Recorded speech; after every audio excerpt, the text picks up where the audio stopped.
Hi everybody, this is Carla again, and this time I will be reviewing episode 2 of season 3 of Marvel's Agents of S.H.I.E.L.D, which is titled Purpose in the Machine. And I really love that title because, usually episode titles in the show are kind of, I don't know, they sound a bit pretentious to me. But this one I really like because it wasn't necessarily just a direct, reference, which it was, because this was about them finding that one machine in the castle and then trying to find what it could be used for. So they were literally trying to find purpose in the machine, but then also it was a lot about the characters themselves, finding their own purpose as part of a group, and that was I really liked that kind of double meaning to that title. And I have to say, had this episode been 20 minutes shorter or something, like had it been a half an hour show, my review for this thing would have been totally different. Because honestly, at the beginning of the episode, I thought it was really slow. And I loved in the first episode that it felt like something was happening all the time, and it just, the pace was really great, and I was hoping they would keep that. And this episode started off really slow, so I was kind of not really paying attention, checking my phone, whatever. Really, the up until like 20 minutes before it ended, the only part of this episode I really cared for was May's part, because I love seeing May's family, and seeing her dad was just so cool. And I love her. You don't think of May as someone who's a daughter, but of course she is, so it's one of those things where it gives you an insight into the character that I really, really like. So for the first half or 3/4 of the episode, really, that was the only thing that I really paid attention to. The rest of it, okay, it was interesting. Again, obviously, Fitz, he just tugs at my heart. He loves Gemma so much, and he makes me feel so many emotions. And the last episode, we left off with him feeling really, really bad, and you just wanted to give him a hug, and it carried on to this episode, of course. And I liked the idea of him still trying to rescue Gemma, because obviously he's just not the type to give up, not like that. He loves Gemma, so he wasn't going to give up. But everybody has that moment where they just fall, and then they have to get back up, and that was Fitz's. So I like seeing that. And I am a big nerd, right? I'm a big science nerd. So I like it when sci-fi shows and movies try to explain the science behind all the stuff they're totally making up, right? Because sci-fi, if you ask me, for every universe you create, you have to have your own set of rules. Like, even if it's things that are not scientifically possible in our universe, in the fictional universe, you have to have a certain set of laws, and those laws have to make sense. So I love hearing sci-fi shows try to explain the science behind the stuff that they're doing, which in real life obviously doesn't happen, but in the universe, it has to make sense according to the universe's rules. So I really liked when they went to get Randolph. He's a really cool character. I really like him. I liked when they went to get him, just to get his expertise. And I liked when they started talking about, scientific terms, and throwing out like comments about harmonics movements and stuff like that, and vibration. And I just really like that because I studied all that.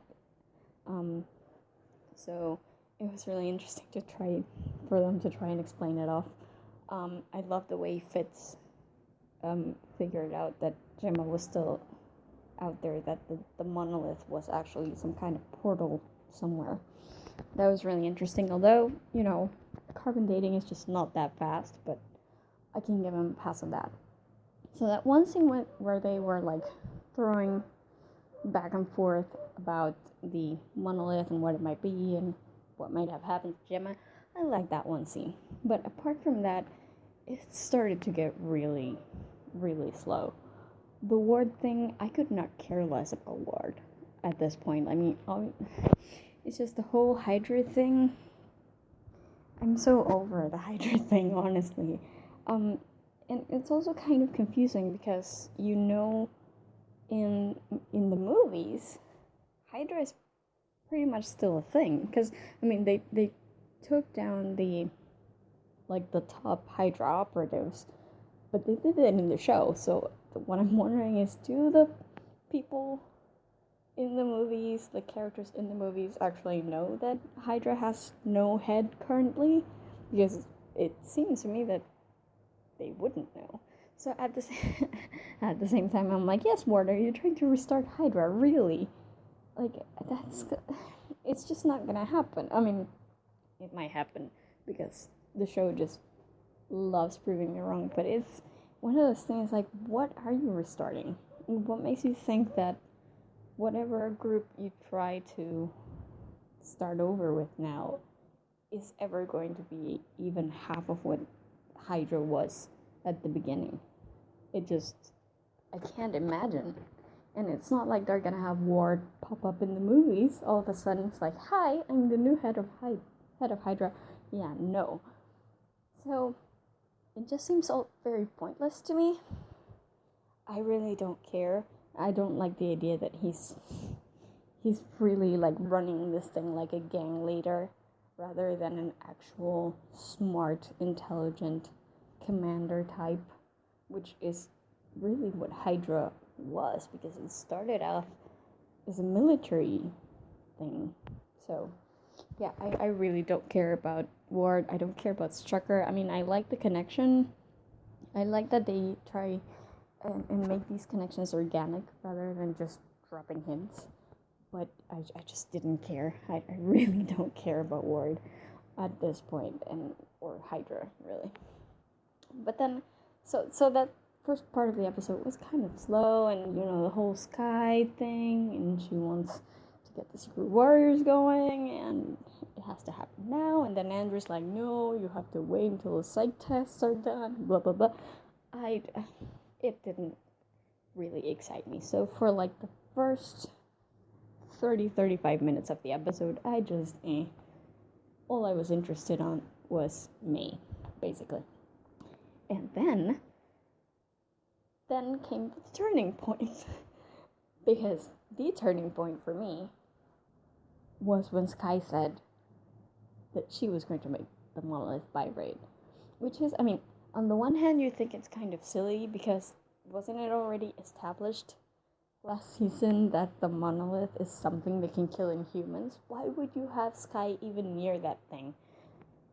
And second, like, they never really explained then why was it liquefying while it was in containment. Like, I know that the professor said something about it not being random, not necessarily by stimuli that occurs in this on this side of the portal, but maybe on the other side of the portal.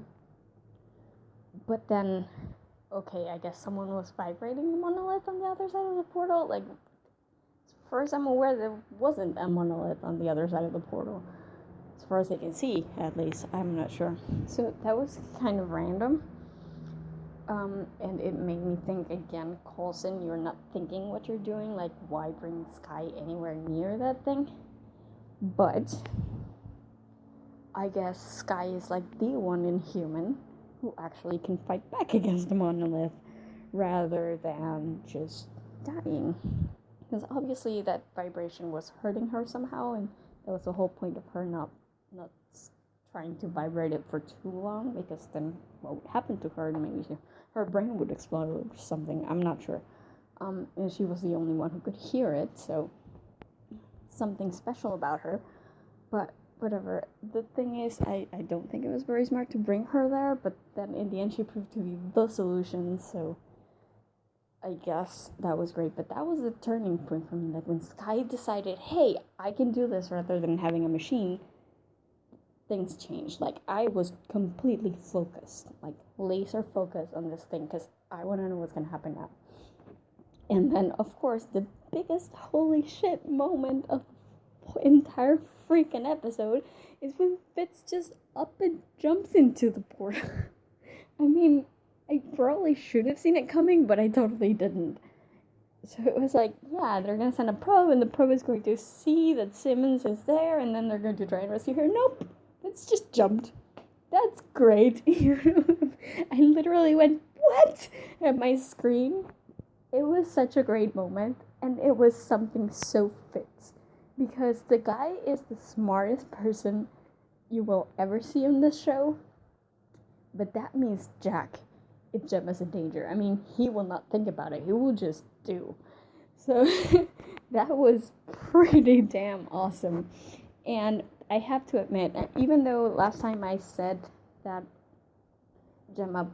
I knew that Gemma wouldn't stay in that other place for too long, because I just didn't think they would stretch it out that much. When he started reaching for her, I honestly did not expect her to actually be pulled with him. I thought they were going to leave her there, and then Fitz would be even more miserable because he had her and let her go. But I'm glad they didn't do that. I'm glad Gemma's back. Maybe this time then they can show a little bit of the, the secondary reactions of her being in a different planet somewhere. I mean, not only the emotional repercussions of that, which I'm sure they will touch on, but just, I mean, come on, time might run differently in that planet. It might have been months for her, like, it was months on Earth, but it might have been even longer for her. Like, I like them to touch on those things, like, and it seems like they will, at least the emotional ones, because of the end scene. It was really intense, though, and I really hope that this is the one thing that actually draws her to, accepting Fitz's feelings for her, because honestly, I can't even imagine what it must have felt like to hear Fitz's voice all of a sudden in that weird planet after not having any contact with anyone or anything, well, I'm assuming, for months. I mean, can you imagine? It's like being stranded in the Himalayas for weeks, and then all of a sudden someone you love just hikes over to you and you're like, what the hell? I mean, in a good way. Like, I can't even imagine the emotion she must have felt. So I do hope that she really decides to give Fitz a chance, because I think she's gonna need him really strongly, because there's gotta be a lot of trauma after something like this. I mean, I can't even imagine. And then, of course, the only part of Ward's subplot that I really cared about was, of course, at the end, when the Strucker kid actually met up with Andrew. And, damn it! Fuck! Andrew's gonna die, isn't he? I mean, oh, God, why did it... See, when I start liking characters, then they go and kill them off. Great job, guys. I mean, it's so obvious. I hope I'm wrong, but of course that means he's gonna die. He can't... Blair Underwood is too good looking to stay in this show for too long, I guess. So, yeah. I don't even know. I mean, I don't care for this Strucker kid. I was a bit surprised to hear the name. Because, like, really? Strucker had a son? Wasn't he living, in some random Eastern European country in a castle in the middle of nowhere covered in snow? Like, it doesn't compute. But, thinking about it, you figure that, yeah, of course, he had someone. He's a high-ranking Hydra officer, so, he had to have a bunch of money hidden away somewhere, and a bratty kid who is bound to be wasting that money away now. So, I mean, I don't care about the Strucker kid. but I did have that one moment where I'm like, oh, connection is nice. But that was pretty much it. The only reason I'm even talking about this is because I know that, oh, I forgot his name. I know that May's ex-husband is gonna die. And it makes me sad because I like Blair Underwood. So yeah, basically this episode was one of those that just takes a turn and all of a sudden I'm all in. So it started off weak. I can't exactly give it full marks because of that. I wish we had seen a bit more of the session between May's ex and Joey, but I guess there wasn't enough time for that. I don't know. It started off slow. I really didn't care about the whole ward thing, and I just can't give it a like 5 stars or anything. But as soon as the turn came, it was an entirely different episode. So that's great. That bumps up the mark in my opinion. And by the way, before I finish this review, I just want to say I really, really, really, really, really love Daisy's new haircut. It's so cute. I love it. Yay, Chloe Bennett, you look amazing. Anyway, that's pretty much it for my review. Be sure to check out our website, thegeekypub.com, for more reviews of Agents of S.H.I.E.L.D. and other reviews of other TV shows, movies, books, games, etc. We have a ton of stuff in there, so be sure to check it out. This is me for now, and I'll see you in my next review. Bye.